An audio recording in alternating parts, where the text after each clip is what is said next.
Archesky? Member Archesky? I think he's on mute. He's muted, looks like. Okay. Kathy, I'll come back can to you him. help I him? think. Pardon me? What was that, Joe?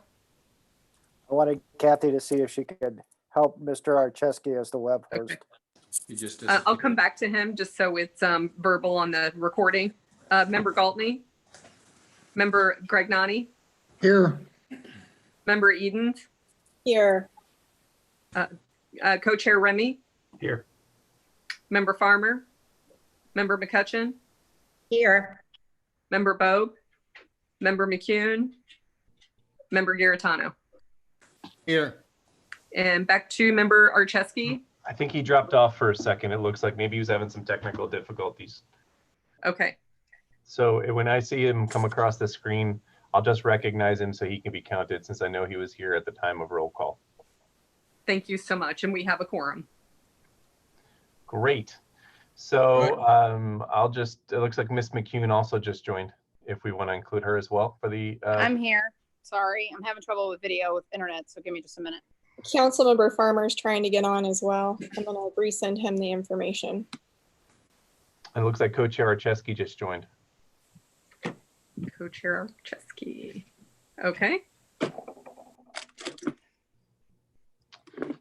So thank you all for joining tonight. We wanted to certainly have an erosion task force meeting. Obviously, the last 2 months have been a bit trying, but actually a number of people have done some quite remarkable things, at least characterizing spots of the creek, and other folks have done some other work related to working on ordinances and potentially developing some educational platforms for which we can hopefully move forward and educate the public, especially during a time where we're going to be having increased flooding with new rains, and how to perhaps deal with flooding and your culvert cleaning and those sorts of things.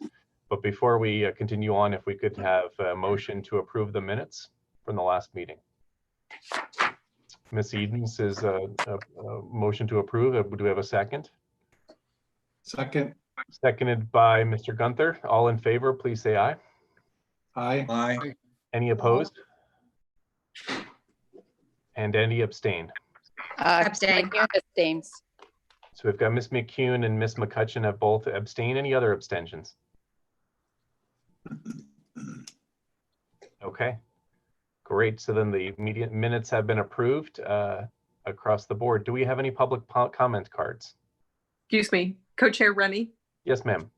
That was for meeting 8 on Wednesday, February 26th. There are a second set of minutes for the field on March 7th. That's right. We would need a second motion for that approval. If we could have an approval for that made by Mr. Farmer. Seconded by Ms. Holthouse. All in favor to approve the March 7th meeting minutes, say aye. Aye. Aye. Aye. Any opposed? And any abstentions? McCune. McCune and McCutcheon also abstaining for these minutes as well. Thank you. Ms. Gaston, do we have any public comment cards? Please refer that to Ms. Assistant Director Arnett. I apologize with the fireworks in the background, Ms. Director Arnett. We had no comments submitted before, but if you wouldn't mind indulging for just a couple of minutes, there are 3 attendees in the meeting. So I would ask them that if they would like to speak, if they can raise their hand or let us know in the chat feature so we can turn on their mic and hear their comments. Let's give them a minute. If there's no objection from the task force and for Co-Chair Archesky, let's do that.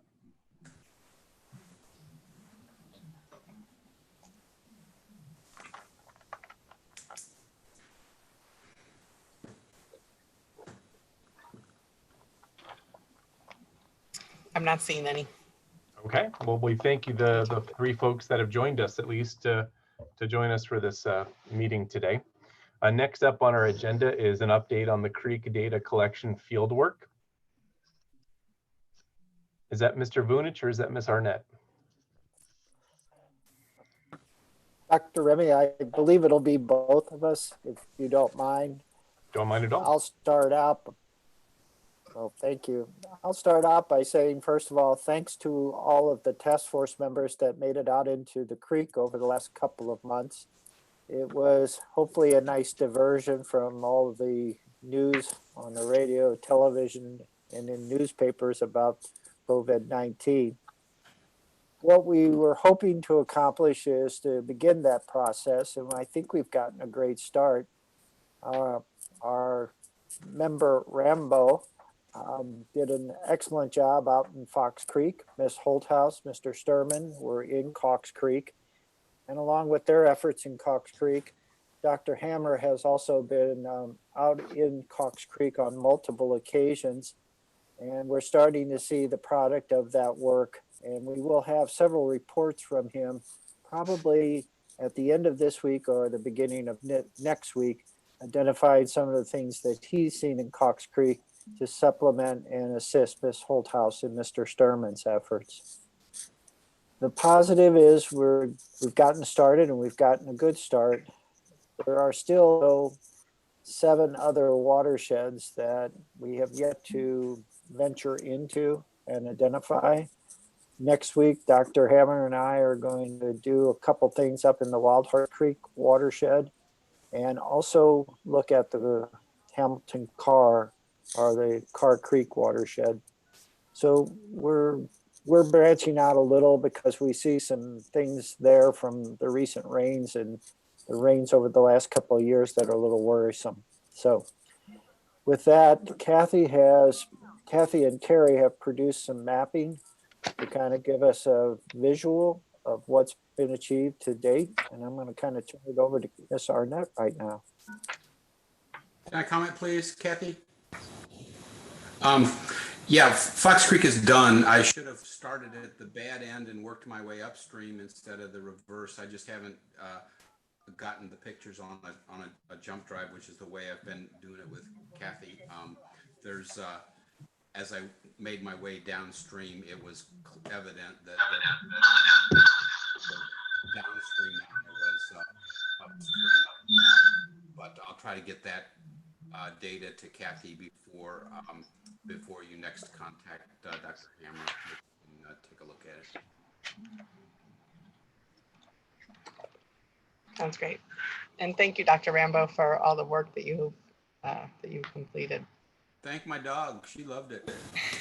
Yeah, you all were missing. I got to see pictures of Belle while she was out there in Fox Creek. So I got a little extra bonus, which I appreciated. Hey, one observation.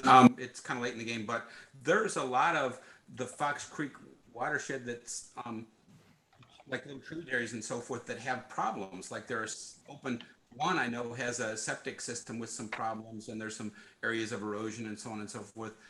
Are we gonna make sure we handle all those, or is it just kind of up to the folks doing the watershed, their own discretion? Anybody got any thoughts on that? For example, here's why I'm asking. The half of the work I did was on what I actually know as Deer Creek, and Fox Creek proper goes due north and then cuts west toward the Franklin County line. So it's a smaller section, but it drains a fair amount of acreage, and I haven't contemplated doing that yet, but it's a significant fraction of the water that impacts the folks downstream from that. That's a great idea. I think we should why don't we first address the current watersheds that we have, and then I think we certainly should add on other areas that may have contributions to the current watersheds. So would that run that to make those suggestions to Lauren, or is that how we do it? Yeah, that would be I think to Lauren and to Mr. Vunich and Ms. Arnett, I think would be perfect. Right. If I may, to clarify, Rob, what you're asking about is the little tributary arms off the main branch. Kind of, but not so little. For example, at the first, the new Fox Creek Bridge there by the Veterinary Center, that's where that whole 3 mile or 2 mile, 3 mile section that heads from the east, Yeah, that whole thing from my house on down to Fox Creek Road, that is Deer Creek, and Fox Creek proper goes due north from that intersection, and it's a major part of the creek. In other words, it's the main drag of Fox Creek. So I'm not talking about tributaries necessarily. I'm talking about branches and whatnot. In other words, what might be called, I don't know for sure, but what might be called Carr Creek. That's a very steep and rugged area in there, and there's probably several quote unquote tributaries, whether they're named or not, that add significantly to the volume and may have some problems up there. So it's hard to get a handle on it, but that's kind of what I'm talking about, is all the parts that we don't have labeled as the main drag. All right, Miss Arnett, what are you showing us?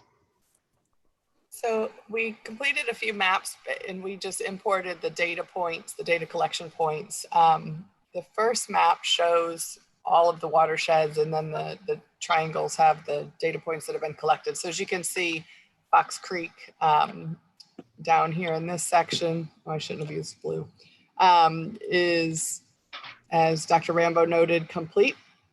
And then we have two sections in Cox Creek. Let me zoom in a little bit on those.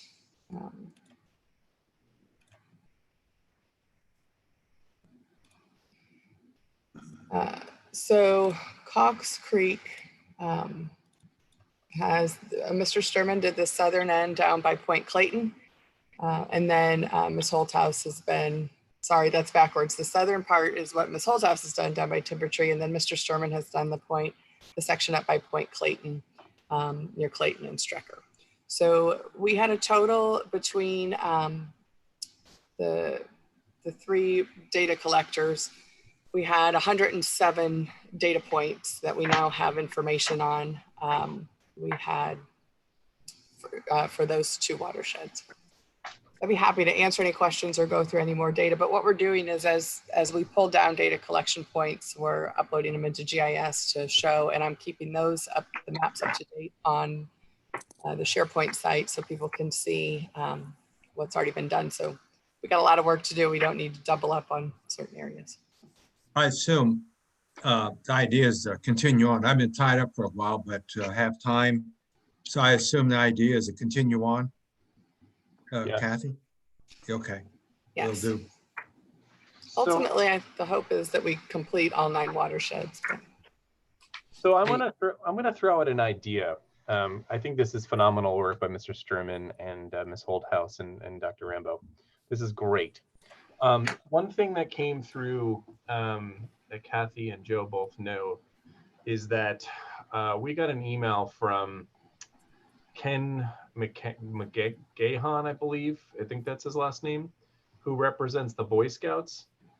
Yeah.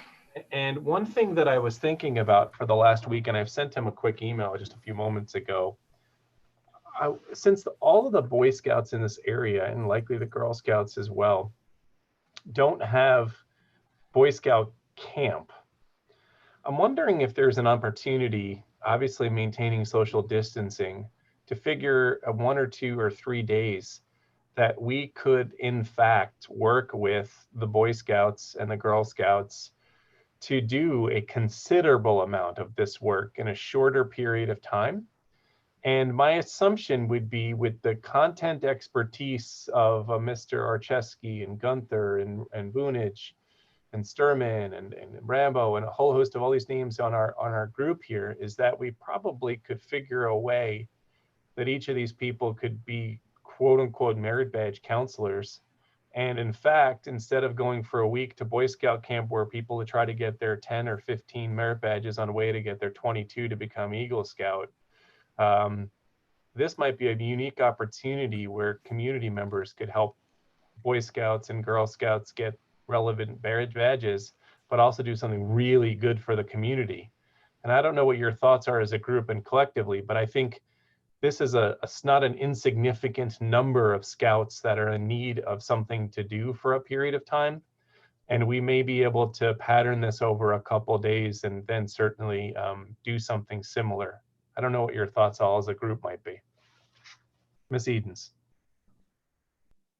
I would divide it into multiple age groups, right? So if I'm wanting quality data, I would want older Boy Scouts and older Girl Scouts, because the rest of the time is a lot of time teaching, which would make more sense in the maintenance phase where you're coming back out and re-hitting the same areas rather than in the initial data collection phase. Now, what I did notice is when I was out there in different sections of the creek was that we would need to organize some sort of creek cleanup day or days, because there is a lot of trash out there. The other thing is when you're walking long distances and you have an iPad in your hand and a phone and a notebook, it's not a great time to pick up trash and then haul it back. So that would be a very big help. And I'm not sure if there's liability issues associated with that, assuming everyone has a tetanus shot and there's a great way to do it. I mean, we had kids picking up plastic cans and bags. That would be great.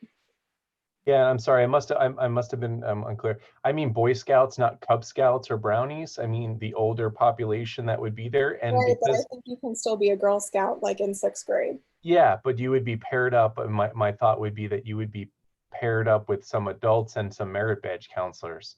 So there would be adult oversight. I'm not sending a bunch of kids off by themselves in the middle of the creek. Oh no, I didn't think you were. I Yeah. think my thought is that if we're trying to get as much done as possible now, I'll think about it. Okay, I just throw it as an idea. Dr. Remy, if I could. Please. As you can see from the maps that have been prepared by the department and displayed tonight as part of this discussion, there's still a whole lot left to do. For the most part, 7 watersheds and probably additional areas in the 2 that have been investigated so far. So I guess my perspective would be, if we could get some help, it's only going to make the process better. And if it's the Boy Scouts and Girl Scouts of a certain age, or those trying to earn merit badges, Eagle Scouts, etc., I'd say it's worth putting something together to present to the council and see what happens. Thank you. Any other comments? Yeah, Ken,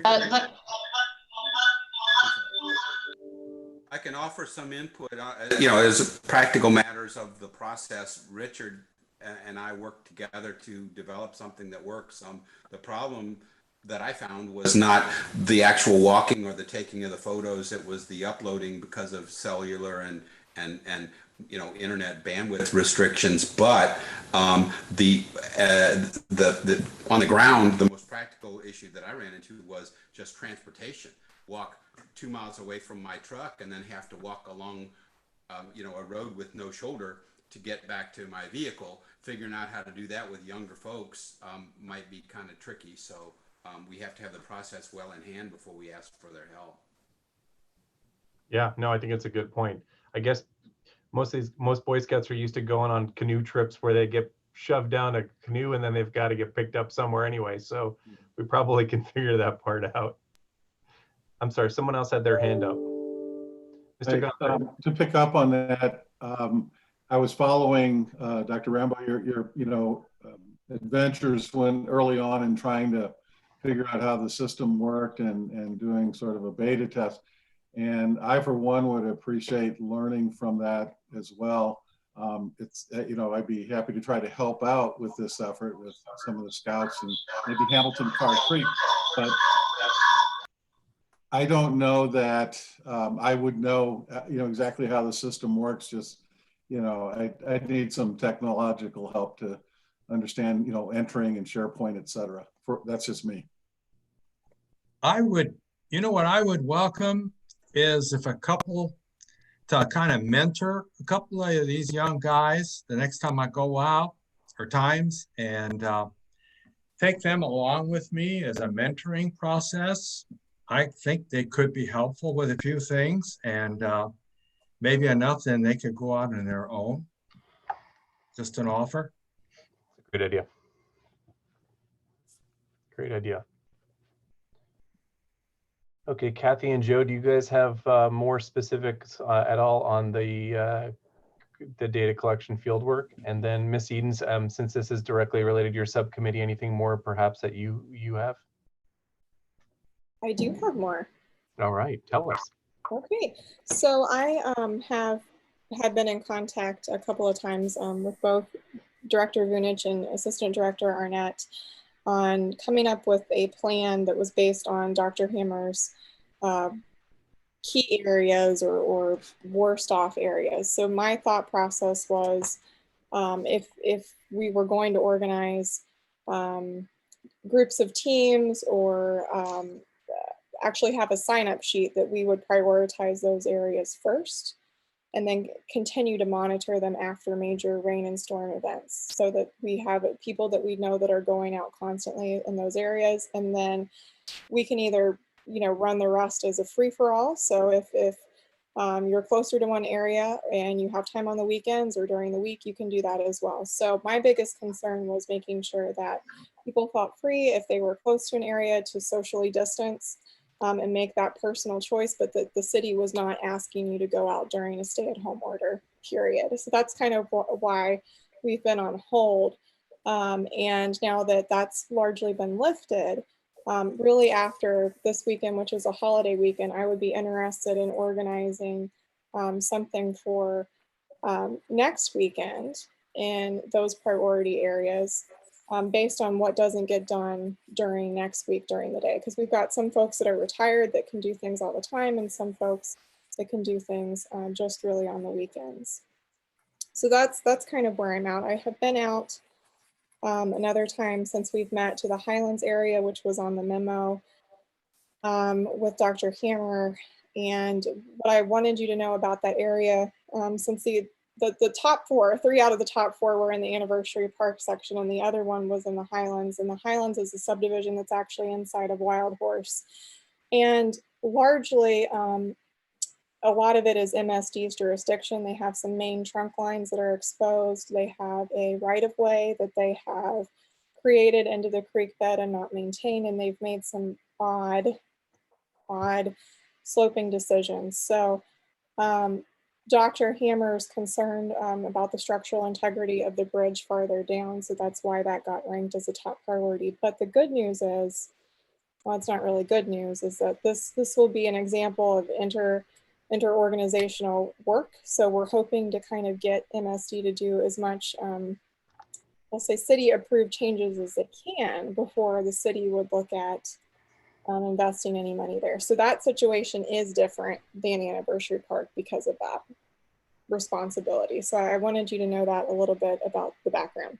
So that's kind of where we're at. I would agree with Rob that we could do some of the branches. I think tributary is not necessarily what I meant, but the branches out. But if we get that main drag first, I think that would be appropriate. So as we hit those worst areas, I want to get a monitoring process in place simultaneously.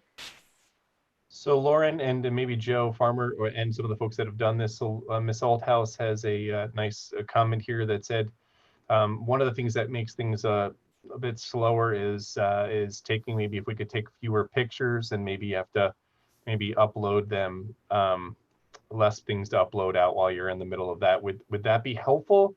Or is it better to just save things to your phone and then when you get to a faster internet, upload them maybe at a different time? And then Joe, how is the interface that you guys were working on to be able to do all of this? I mean, correct me if I'm wrong, Kathy, I think the interface works pretty well. I mean, the questionnaire and stuff works. I think, the main thing with the pictures would be if you don't have a good way of logging them, just getting it, I mean, it all sort of looks similar at a certain point. So you get a little bit lost in where you're at if you're not uploading as you go. I think that would be the most, difficult thing with like, here's a bad bank and here's another bad bank and they look equally bad. And I think that was around here. So, I mean, I think the question survey, I think works pretty well, right, Kathy? It does. And I think I might have some suggestions. Yeah. I mean, we can change it up however you guys would like. I was also going to mention, like, I'm happy, especially if the weather holds out this weekend, I'm happy to, redo.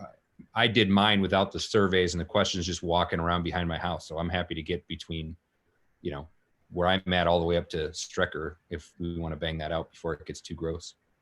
Oh, and the other thing too, before I forget, is when I talked to Mrs. Arnett, she has a list of all the people that have volunteered either through self-reporting their own backyard problems or have communicated with us as council members. So if you know folks that are in communities where you're going to be walking in those subdivisions, it's a good time to get them involved in their own area.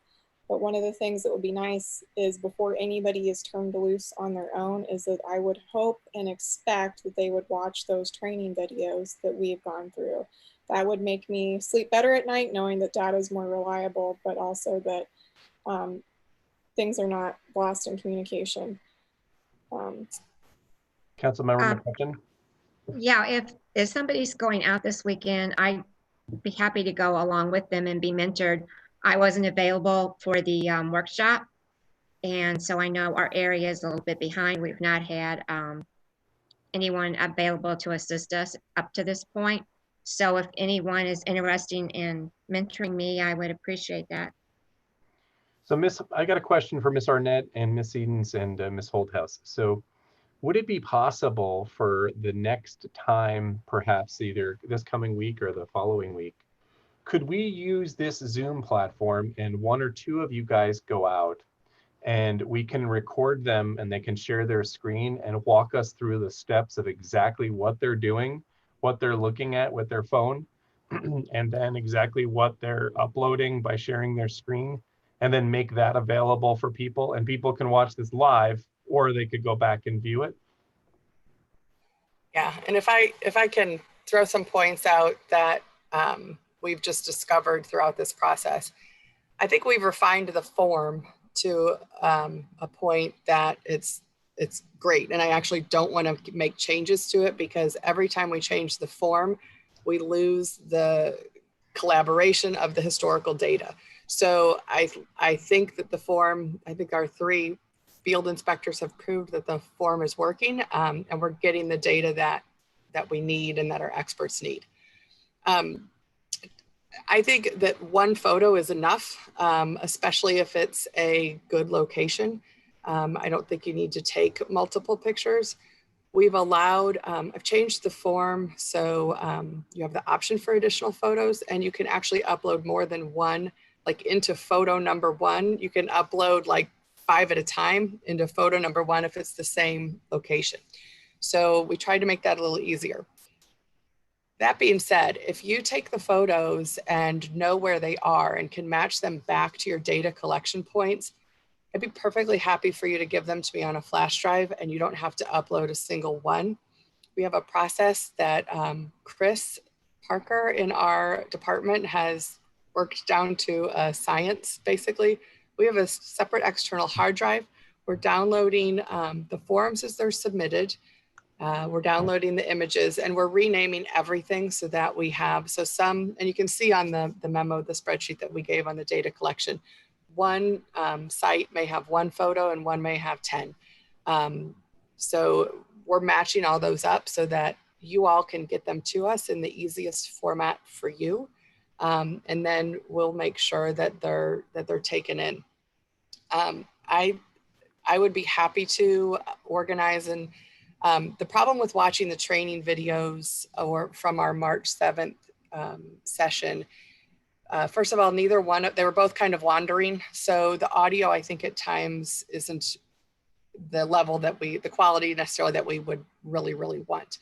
But the other thing is the explanation that Mr. Meyer gave for our field collection was based on something that had like 12 data collection points, and we narrowed it down to 3. So I think doing a Zoom, doing a quick webinar, quick online training is for sure the way to go. We have 72 resident reports, different points that have been sent in by residents and some by you all. And I can show you real quick.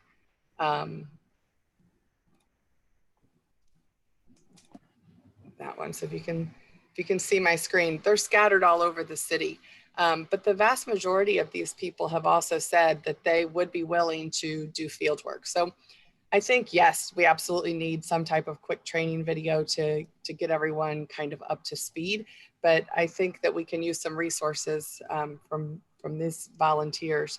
The one concern I have is, as we all are excited and want to get it done and hustle out into the creeks, it takes us some time to organize all of that data. And I don't want you all duplicating the same creek locations. So I think that, you know, there probably needs to be some lead point. I'm happy to be that, but someone I think needs to organize specific locations for where people are going so that we can cover more area instead of duplicating our efforts. But thank you. Ms. Edens? So Kathy, maybe we could talk this week and break off chunks of each creek. And I don't know the best way to do that on the map. I would assume we'd end and start with different coordinate points, and then people can sign up for those chunks and the anticipated date that they will do them. I can try to Zoom record myself and go out in the next couple of good weather days, and it'll be interesting. Everything is, oh, sorry. I was going to say we're paying two consultants. Maybe we could have, yes, you know, maybe it might be out of their scope, but maybe when Dr. Hammer's in, Joe, you know, let me know if I'm way off base, but maybe Dr. Hammer could just do a quick, it doesn't need to be long. I mean, literally there's there's very few date collection points that we're actually gathering. So maybe we could have him do a quick. That's a great idea. I know that sometimes Dr. Hammer takes a while to get back to us, so we could just encourage him. The other thing is that list that you sent out, I would just encourage council members to contact individuals that reported issues in their ward. We'll try to finish up my list as well, but it would be good to offer if you're on this committee and that council person has reported an issue, reported an issue to you and your ward, to offer to visit. So I would ask that individuals do that. All right, so then to just bring this to a close, this part of the meeting, so it looks like our reporting instrument seemingly works well, and that now that the distancing, or the, I should say, the stay-at-home orders have been lifted, we're gonna try to get organized moving forward with getting dates and assigning people different roles to go forward to get the different areas of the creeks. We'll try to find if there's ways to get involved our different community members and maybe some of the older Boy Scouts, et cetera, to see if they can participate and help. And our target hope maybe is to, what do you think? Is it realistic to think that we could get through these watersheds by, say, I don't know, end of June, July maybe? I'd lean more toward July. Okay, so maybe we target trying to get towards the end of July, and that'll be our goal. Does that sound reasonable, everyone? Great, and then also we'll couple this with an education with our 2 paid consultants, and/or we'll see if we need to do any more Zooms with anyone else. And if we send it to Garetano, he'll get it on his Facebook page and get 3 million people to look at it. Perfect. All right. Next up on our list is going to be discussion of Creek Education webinar series. Ms. Arnett, I guess that's you, probably with Ms. Holthouse and Joe. Well, to the members of the task force, prior to tonight's meeting, co-chairs Remy and Archesky and Ms. Arnett and I had a discussion. And the feeling is that we could probably do a lot better job, at least from the department's perspective, of getting information out to our residents. And this is something we had talked about. So tonight, the department has prepared a memorandum that identifies an effort to do some videos that we would then place on our website, make accessible through our social media outlets. And those would be, for the most part, a replication of the 2 initial presentations by Dr. Hammer and Mark Meyer, a do and don't relative to if you live by a creek or a creek is on your property, some things relating to yard waste management, composting, And also looking at what is a healthy creek system or riparian corridor, so you could see what that looks like for comparison's sake. And then some information on the task force, what our goals are, what are our steps in the process. And then finally, any of those ideas that you might have that would be beneficial to our residents and others in terms of an educational aspect. So that came out of a quick meeting that the four of us had. Dr. Remy and Mr. Archeski agreed to present it to you all tonight. It's in keeping with our subcommittee on education and public outreach. So from that perspective, I think we're on solid ground, but we want your all's input, see what you think. We felt that this platform, this Zoom platform, now everybody's now accustomed to it, really could be, really ramped up in a way that we could get even small points out there in a very short, my kids watch this thing on Disney called like Forky Does Something. It's like these 2-minute videos or 3-minute videos. Well, we could be doing these like 3-minute videos of like what to do when you notice that your culvert is overflowing, and what you could do when this happens, and create an entire educational series that really would frankly be really helpful, because it'll help expose areas that people just didn't really understand and what to do, and it could give them at least a clear line of what the next steps might be.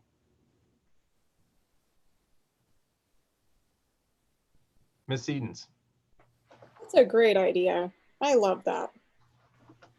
Also, one of the issues that I had was a citizen, and I had talked to Mr. Vunich about this, had a misunderstanding with a quote, and then told lots and lots of people that the permitting process to work in the creek was $10,000.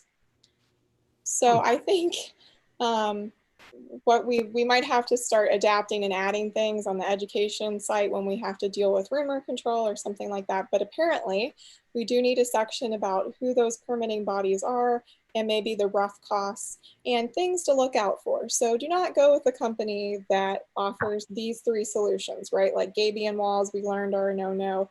Do ask for a lifetime warranty, do ask for an engineer. So I would just encourage us to add something like that, because it's a lot. I mean, this resident probably told 30 people this. So what they're gonna do is, if they're gonna think it's $10,000 for permits, they're just not gonna pull any permits. And we won't know what happened, so. Dr. Rambo?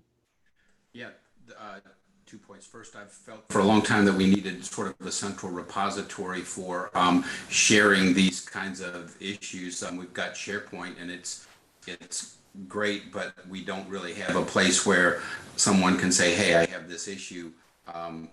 How can we address it as, on one of the subcommittees? There's a lot of data that gets shared that doesn't get to people who would be interested in hearing it. For example, the exchange between Richard Sturman and myself about the process would have been helpful to a lot of the other folks, but we didn't capture it properly, so I'm as guilty as anyone.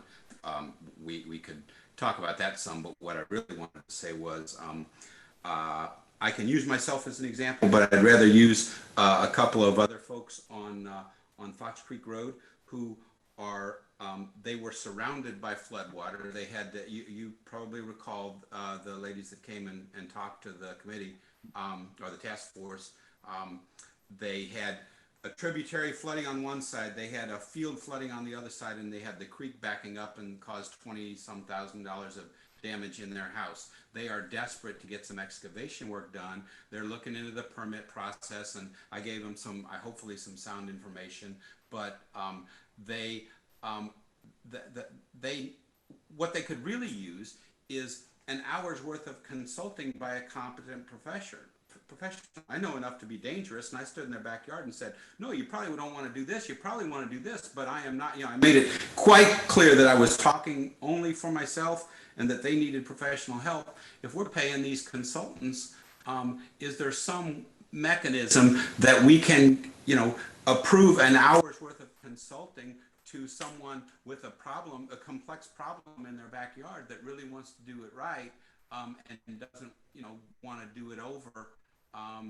In my own case, I have lots and lots of watershed, both sides of the creek bank, and I need a lot more information than don't use gabion baskets. And I've tried to educate myself, but I could still use the assistance. There are a lot of people out there like that. What do you guys think about some sort of a program?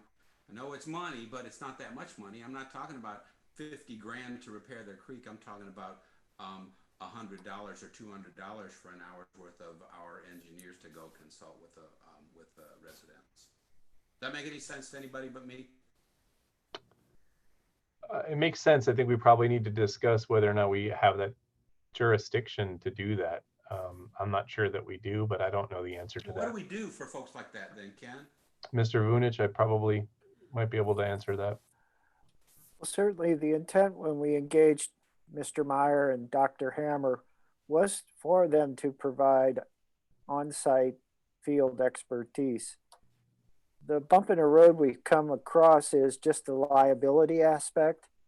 If a Mark Meyer, who's a registered professional engineer, suggests something and the property owner proceeds forward and it doesn't work, what happens when that becomes an issue?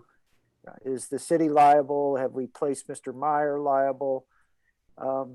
So there's those issues that I'm trying to have the city attorney work through for me so that if we do something like that, Dr. Hammer and one of the task force members go out to a property, investigate, come up with several solutions. What's the next logical step? Do we say to that person, here are some possible solutions? You need to engage an engineer on your own. So liabilities contained to the property owner and that party. So I'm kind of struggling with the best approach, and I'm certainly open to any suggestions tonight, but I do have the city attorney investigating it. Lauren, you're next. One other thought, Joe, would be, is it possible for that location to start a dialogue with that nonprofit group?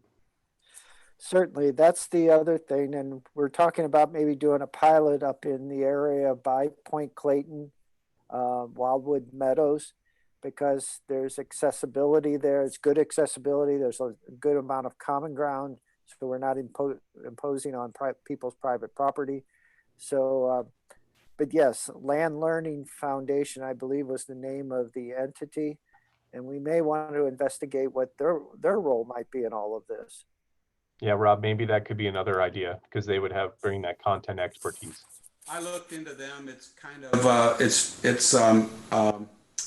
it's mitigation blood money to some extent, but if it solves our problem, I'm okay with it. I was thinking more along the lines of have recommended best practices like no gabion baskets, but taking that a step further without any, official imprimatur on the plan, because people aren't going to engage an engineer and pay them $5 grand or 10 grand for the engineering before they even get started.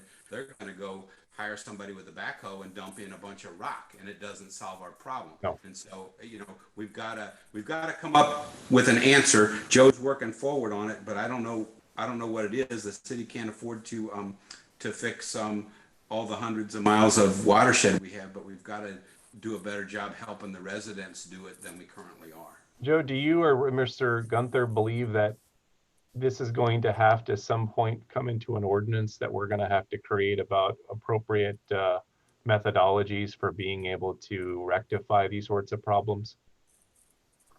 Joe, do you want to answer that first? Well, Mr. Gunther, why don't you take a stab at it? Because I know your subcommittee's been looking at some of these things. Well, I would just say that it would be good if there was a best practices. We talked about trying to identify best practices to solve some of these issues. That then gives you at least an indication of what the right way is to go about solving these problems. So I think that would be a logical first step, would be to have that formulated, that then people could go to that and not only understand what not to do, no gabions, but then what is a preferred methodology And then the next thing would be, where do these individuals go for review and approval to even get in the creek bed to start doing these things? I do have one follow-up question. The Land Learning Foundation, was that the group that came in and presented to us about work they were doing down south somewhere? Yes, sir. I have to express a concern. I remember them basically coming in and in the creek beds and in effect creating wing dams in creeks and altering the course of the creek. I found their methodologies to be highly concerning to me. I agree. And, just knowing the impact on the Mississippi River with wing dams and things, I'd hate to see these folks coming in and creating a whole new set of these kind of man-made conditions and perhaps causing other problems. So I had real concerns about those folks. John, you bring up a great point though, which is the potential creation or need for either one of our existing bodies to review these level projects so that those problems are not continued, especially if they go against what our recommended best practices could be. Right. It gives you a second chance to catch something before it gets put in there. Yeah. Miss Eden, sorry, I didn't mean to not call on you yet.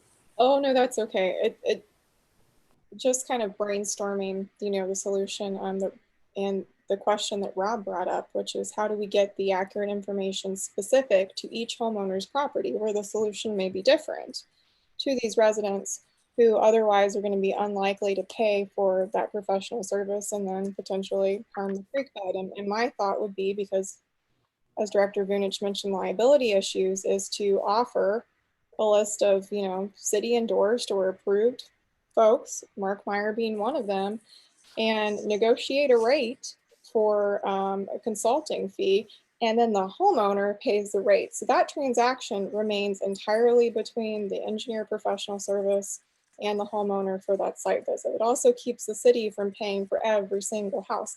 And it's up to the homeowner at that point. And maybe we don't even use the word endorse. Maybe we just, offer suggestions of people, but that way, if there's enough volume coming in of individuals, homeowners requesting this, then the cost could be lowered per consulting fee and could potentially increase business for Mark and make it more appetizing.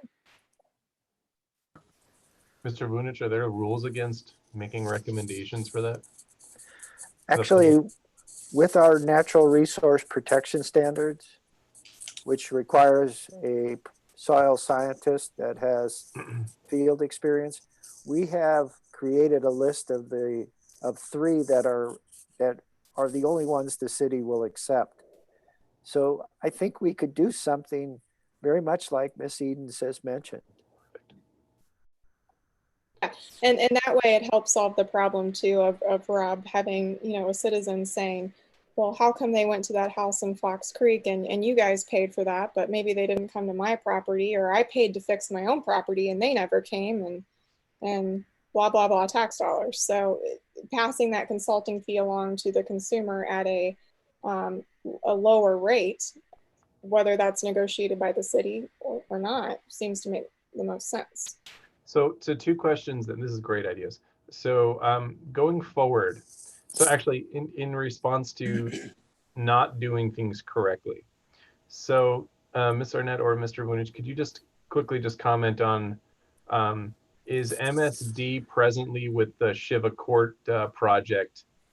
What is the oversight that they actually use for their projects going forward?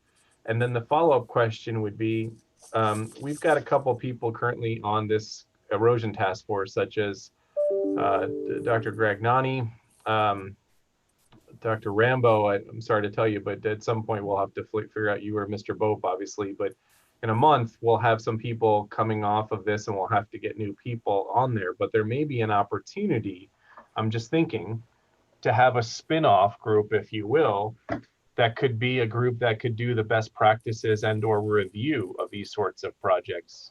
I don't know if that's feasible, but it could perhaps be a good way for us to parlay this into something that's going to be, that has some teeth in it in the process. And puts John Gragnani with a gavel in the front of the committee. What do you think, Joe? Is that something we can do here? I like to think that we could create some form of a clearinghouse. So if a call comes in with a problem in the creek, we know who to send that to. We know the permitting process. We know the engineers that have that level of expertise, and ultimately send them maybe to that group you just described so they can basically explain, here's all the things the city has online. Here's all the things that we can help you with. Here's the things we can't. So I'm leaning more toward, there's so many components or legs to this beast that we need to make it easier for our residents to understand what needs to be done and not done, and the potential permit processing cost. And so if it's a group like Dr. Gragnani and others that have an interest and want to pursue it, I'd like to explore it and come back to you and let you know. Mr. Gunther, Mr. Gregna, is that something you think could be a nice way to come off of your subcommittees? John, do you want to go ahead? Yeah, I'll field some comments. Actually, what I didn't say earlier was that prior to the COVID-19 lockdown, I sent out about a dozen letters to the people along the creek here at Bottom Creek on the lower road to Portland Cove Lane. I received 5 responses back out of that dozen letters. Mr. Vunich got a copy of the letter that I sent out to the individuals, and I did get a response, as I said, from about 5 of the 12. What I found thus far is that although we couldn't meet and walk the creek like we wanted to because we were in lockdown mode, there are some significant problems along this section of the creek, for example. And one of the houses down here, to give you an idea of what we're dealing with, I've referred him to Intuition and Logic, which he then contacted them. They came out and he didn't like the price tag that was attached to the repair work that was going to have to be done. I made it also clear to these folks that they were not to touch the creek independently without proper permits and without proper direction, because that would create a bigger problem. But people are pretty frustrated with this, and part of the reason they're frustrated is this one house in particular, they've lost about 35 feet of their backyard. They've had to move the fence in now for the 3rd time as the creek is eating away their property. But they're very frustrated over costs. And I think this is one of the issues that we're going to be dealing with. I mean, I know where some of the problems they're at on the Bottom Creek.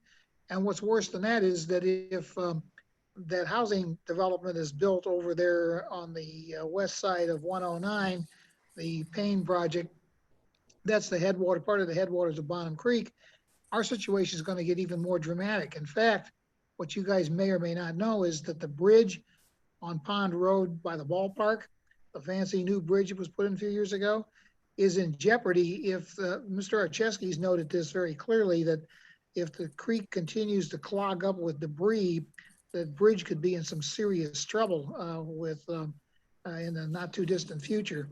And so he's been kind of monitoring that, and some of the folks along the creek there have been monitoring it, but we don't really know what to do with it because we don't know who's going to pay to do it. And that's one of the big issues. So, you know, I'm willing to do, I guess, whatever it takes to try to help people get this solved, but I'm not sure I know how to answer all the questions when it comes to big bucks. Anyway, that's a long spiel, a long answer to a short question. Well, John, but do you think though that having a review board that we could have would be advantageous, so that not only, so the way that I think about it is not just private citizens, but I would assume that obviously through P&Z, these developers have to also meet the same standards that we're requiring. And then I would even go another step further, and I don't know the answer to this, but I'm sure Mr. Vunich and Ms. Arnett do, which is, does MSD operate carte blanche, or do they have to have their ways that they approach these problems? Do they have to get approval? And do we have any oversight? Because what they could be doing in Shiva could be actually having deleterious effects downstream or upstream. Dr. Remy, And they actually submit plans to the city for their projects. They give us the opportunity as the city of Wildwood to comment, but for the most part, they do have carte blanche. They are the regional authority. Sorry, Mr. Ochesky, you were saying. No, and I was going to reiterate what Joe just said, but also, unless there's a change in any kind of the stream, they don't even need a permit from the Corps because it's considered maintenance. So they can pretty much do what they want. And in the past, and Joe knows this, is they basically just move the rock around. And in the first rain that comes along, the rock's gone again. Rick, do we have any, you think, recourse to be able to create some sort of best practices or ordinances that they would have to follow or could follow? I don't know about ordinances, but I think you're on the right track with having a committee review these, and at least have some do's and don'ts in there. And if the committee can review it and say, here's what you need to do, I think that helps out. But, you know, Dr. Dragnani's comments are correct. People don't want to pay the amount that it's going to cost to fix these problems. I don't know if there's grants available to individuals, which I doubt, but it's going to be a complicated process unless there is like a tax from the city that the people would vote on. And I'm not sure that'll fly either. Mr. Sturman, I know that you're currently making a lot of money in the tropics right now, but what would you like to say? One question, I guess I should know the answer to. I have a couple. Where all do people go for permitting? Is it just the city, or is it above the city and beyond? And number two, I'm used to in the building industry, such as a Mark Meyer, he's on the hook with his seal that the system works and is successful pretty much. I wonder in this kind of a thing, are people such as Mark, is that still the case? And then if you send a Mark Meyer out to see this problem and he decides what the problem is, who then determines the cost? Do they have to find a contractor to come in and give them an estimate first? Those set of questions. Well, yes. Mark's mentioned and Mr. Myers mentioned on a couple of occasions that when they place their seal and signature on that set of plans, they're guaranteeing, unless there's just some kind of once in a lifetime event, that it's going to work and going to achieve the end goal, which was either preserve the private property, protect the public infrastructure. So there is a great deal of responsibility. In regards to, I actually forgot your first question. And then where all entities does one have to go to get total permitting required to do work in the creek? We actually hope they start here Yeah. at the city of Wildwood, because then we can get them to the right person at the right agency much quicker than them calling the general number at the Corps or the general number at the MSD or et cetera. So if they start here, we actually think that streamlines the process, at least in terms of time. And then your third question. So then the permits go from several places then, up the line, besides the city, to get totally permitted. I see. Then the other one is if then for the cost, does a Mark Meyer at least give them like considered a pre-construction estimate, or do they have to contact a contractor to find out what the cost is, get a cost estimate or an actual bid? It depends on the engineer. Some will provide a cost estimate as part of the development of the design concept. But at the end of the day, your contractor is the one you're going to have do the work. So we always encourage people to get as many bids as they can, and certainly take the bid that they're most comfortable with. Yeah. That's all I had. Thank you. So I'm going to make a suggestion in the interest of time too, and Mr. Gunther, you're next. But my suggestion would be the following. So if we target that we're hoping to identify all of the locations by middle or end of July, my hope would be for the next meeting in June, and maybe task this to Dr. Gagnani and Mr. Gunther, that their subcommittee would come up with, if they think that this is a good idea to move forward, would be able to create a creation of a best practices and review committee that would be able to be put into action at some point in the near future. And that after we identify in July the locations, we would actually task Mr. Meyer to come up with a cost structure to be able to fix, I'm going to say fix with loose terms, but to fix the major areas of current erosion across all watersheds, and then what that bill might look like. And then at that point, I think we would know that number by, say, September-ish. I'd like to then explore the concept of looking at ways to to help offset that cost for citizens. And we should, I think, at that point be in a position where we would consider if there needs to be a revenue generating process, or if we need to find other grants and such going into the fall. And that way, then we would be able by September to at least have a clear line forward and pathway to try to address these problems that's starting before 2021, if there's no objections to that plan. Ms. Holthouse.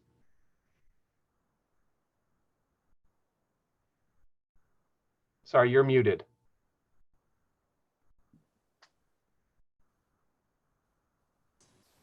Still muted. It said I was unmuted. Now you're good. All right. Sorry about that. No, I think I'm back to getting feedback here. Yeah. Can you hear me? Yep. Yay. I guess the point, I guess, that confuses me a little bit is, even if we identified the areas past the tax increase, or found a fairy godmother to rain money down upon us, I think we're still prohibited from spending that money on remediating problems on private property. Is that true? It's a very good point. And the approach may be, and I don't know if this is feasible or not, is if we do have a lump sum of money collected through a tax for stormwater purposes, maybe it becomes a grant program or a low interest loan program. So as that property owner is getting the benefit of the city's collection of the tax, plus a much, much longer return on investment, meaning we're not looking like a bank to get it back in 5 years. We're looking at it as an investment in the future. So it's a good question. I don't know if I have the best answer right now, but Kathy, Terry, and I will certainly investigate it. Great. Yes, Ms. Holthouse. Hello. Yes. The other, I guess, question I have is, when I started doing the assessments behind our lot, it turns out a good share of the, and it's actually even stretches of the creek. One side is actually, there's a narrow strip that's owned by St. Louis County. And the other side, there's a narrow strip that's owned by the subdivision, trustees as common ground. So I don't know what status, I don't know where you'd even go to start on figuring out who wants to fix that, or even who's responsible for a particular stretch of the creek if one side is owned by the county and the other side is owned by a private entity. I guess the best approach I would have to answer your question is, the larger the entity, the more likely something's going to get funded.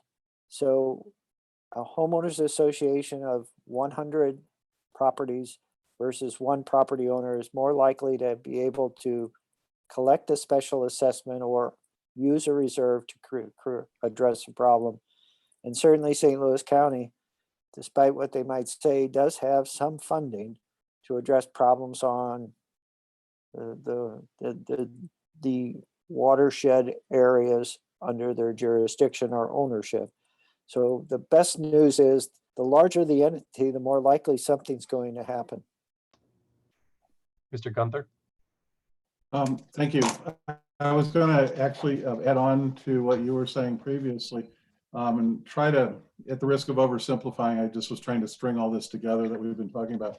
So what our first task is mapping these creeks and identifying problem areas and, how much erosion from 0 to 6 feet, 6 to 12, et cetera, et cetera. So then we categorize. And then what I was thinking about, this best practices, and there's a number of different communities across the states that have best practices for dealing with some of these erosion problems and bank stabilization. But I was wondering, you might think of it as a playbook.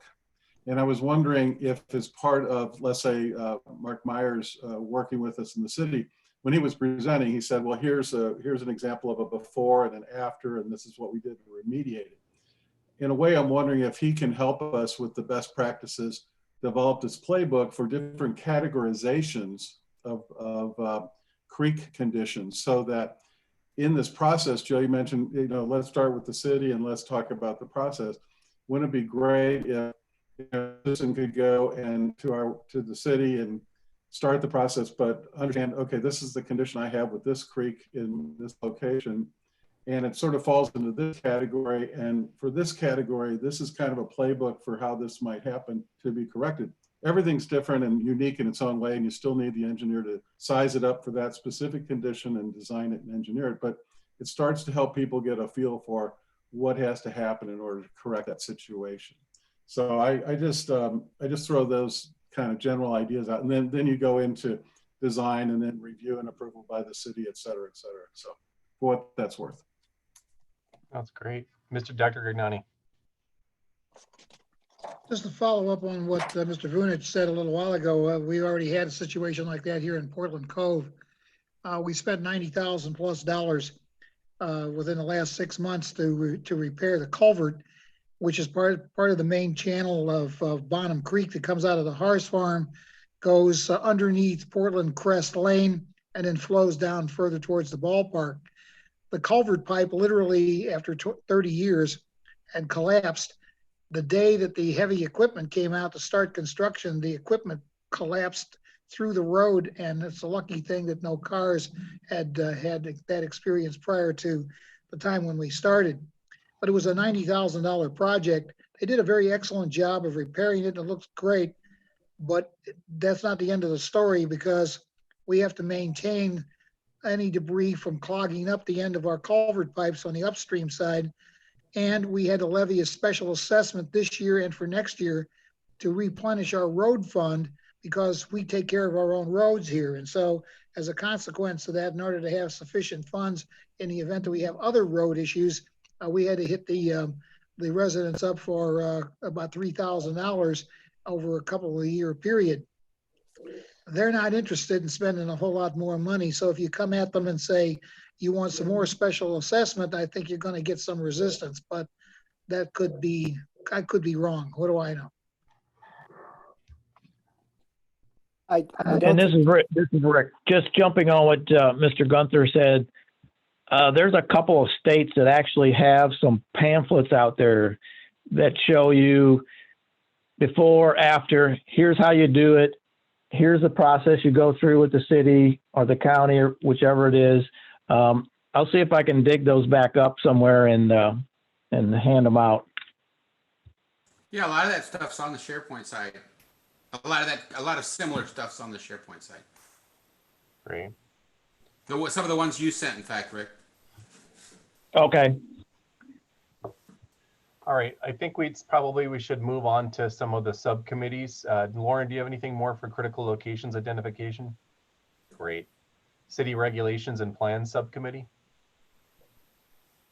No. Oh, actually, that's Rob. But I was going to ask Joe if Dr. Hammers responded to or had a chance to look at the ordinances yet. I received an email from Dr. Hammer today the reports that have been promised, plus the remaining critical locations, I should have by next Tuesday or Wednesday, and then he's moving into the review of the ordinances. Okay, thank you. We have nothing until then. We're just in a holding pattern.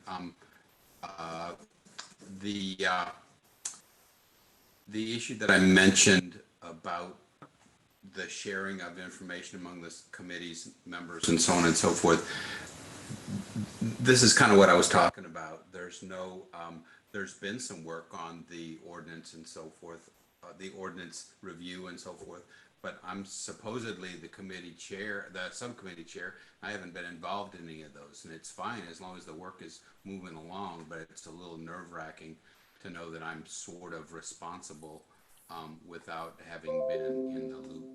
And there's other, you know, the locations committee, you could make the same complaint about that, and probably other committees. Is there anything we can do about that? I would say that since we have Zoom, there's no reason why subcommittees can't be meeting on different times on their own leisure to be able to have their subcommittee meetings. Sure, and I could call a meeting, but it seems kind of silly for me to call a meeting just to find out that work has gone on in the meantime without my knowledge. And I'm not talking about it in terms of control. I'm just saying there seems to be some unnecessary churn in the process. Well, I think, Rob, this is Rick. I think we were waiting on Dr. Hammer's review of the ordinances before everybody has a copy so they can look at them in advance. But I think we're waiting on Dr. Hammer if he gives any suggestions. And then at that point, I think that's when we need to get back together for sure. And Dr. Rambo, I was just following through on the direction from the last meeting of the task force, which was primarily to light a fire under Dr. Hammer and get him going.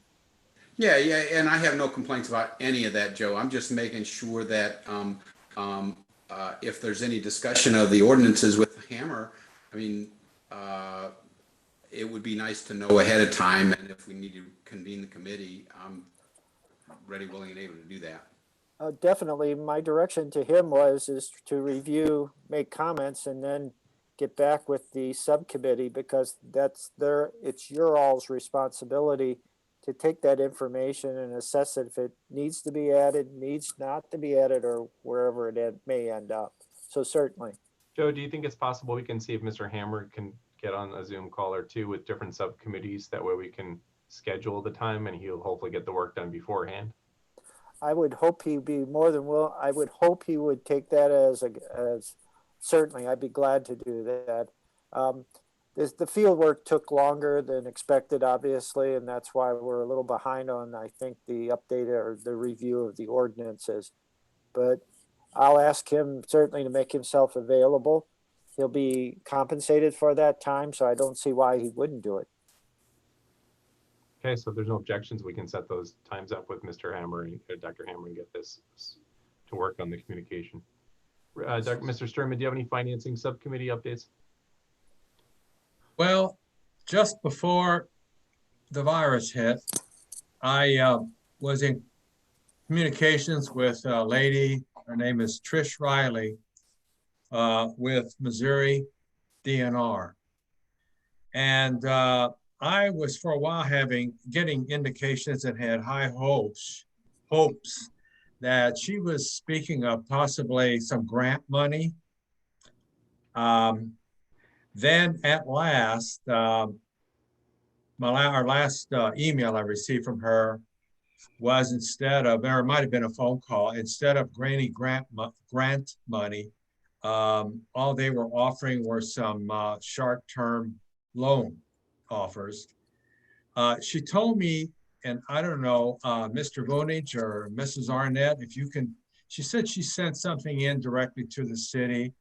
I know you got tons of stuff coming in. I don't know if you recall anything coming in or not, but that was the end. Now, from then now into this virus situation, nothing is happening. I have not been going out to anyone, and you may agree with me or not, but I'm thinking with the economic situation that it's caused now, I don't know if there's a whole lot of future in, I think it's going to be quite a setback in obtaining some funding. And that's all I have. Okay, no, thank you. Next up, I think, is it Ms. Holthouse for agency outreach and for also public education? Anything further from you today? I think there's been kind of like Rob experienced, there's been some sort of movement sporadically that is going to be encouraged. You know, I think it needs to be encouraged. There hasn't been any coordinated committee outreach or action, I don't think, since the community training. I do, however, have a report from a follow-up creek bed conversation with Kathy that coming out of the public meeting, there'd been some talk of maybe spinning up a Watershed Erosion Task Force Facebook page or whatever. And after chatting with Kathy, our consensus seemed to be it was better to leverage the city Facebook page and put content there rather than to try to spin up some separate entity. So to not create social media channels that would be completely dedicated to our efforts, but rather to use existing channels to push our information out through those methods. Did I get that right, Kathy? Yeah. All right. So if we go towards doing these video education series, whether that's through Zoom or some other webcast type thing, Kathy, is it possible that we could at least promote these through the city Facebook page? Absolutely. With the launch of this city Zoom platform, we also have a YouTube channel now, which is, I think, a great platform. We can even make a playlist or a separate subcategory of Watershed videos. So I think that's where we should have them live in addition to the website. And then absolutely, I think we can use the city's social media platforms to promote them.